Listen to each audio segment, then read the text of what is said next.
particularly microbrewed beer, is an important part of the Colorado and national economy. The Brewers Association reckons that beer sales are over $100 billion in the United States alone, and Colorado in particular is a major source of microbreweries.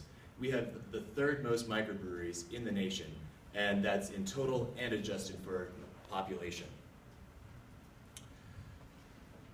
Microbreweries have grown very steadily recently, with a reported growth of 17.6% in America. Now, with this rapid growth, there are some growing pains, and one major growing pain is some information asymmetry between beer geeks and homebrewers like myself and people who don't spend their entire day researching beer. So what the purpose of this presentation is to do is to inform you about the three major styles of beer: lagers, ales, and lambic style beer, so that you guys can be more informed beer consumers and be less scared when you see a beer menu that has nothing that you recognize. So the first style I'm going to talk about are lagers. Lagers are one branch of the beer tree, and they are special because they have a yeast that does not have any flavor.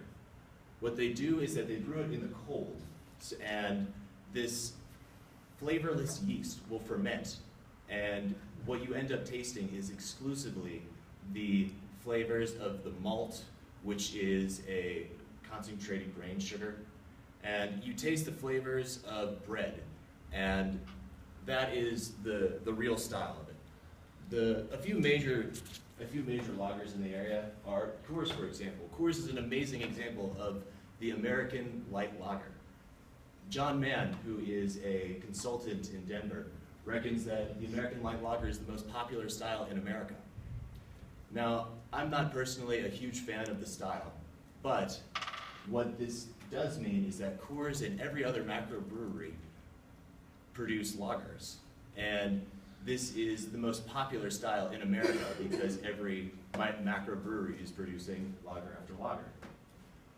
Some great examples of styles that I find more interesting are Prost and Mama's Yellow Pills from Oscar Blues Brewery, both of which have very breaded flavors, and they come from Germany.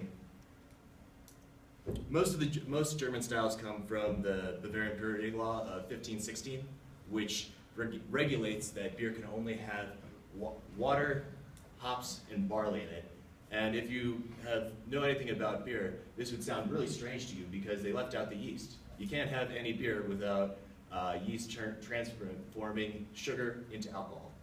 So all of these styles come from German names, so you've got Dunkels, Pilsners, and Bocks. The second style I'm going to talk to you about, which is my personal favorite, is ales. Ales have a wide variety because you can get flavor from both the yeast and the malt. So there is an almost infinite amount of permutations that you can get off these basic styles, which have developed into so many different sub-styles. The Brewers Association has a guidebook to styles, half of which is devoted exclusively to ales. For context, a quarter is devoted to lagers and a quarter is devoted to hybrid lager and ales. And a great example from the area is Pikes Peak Brewery, produces several delicious ales, and they are dark and light, and they are all delicious. The final beer that I'm going to talk about are lambic style beers, and these are really special and unique and rare because they're brewed in an open cask fermentation. And as you can see here, if the fellow or lady who is taking this picture accidentally drops their phone into it, which they could very easily do, this entire cask would get contaminated.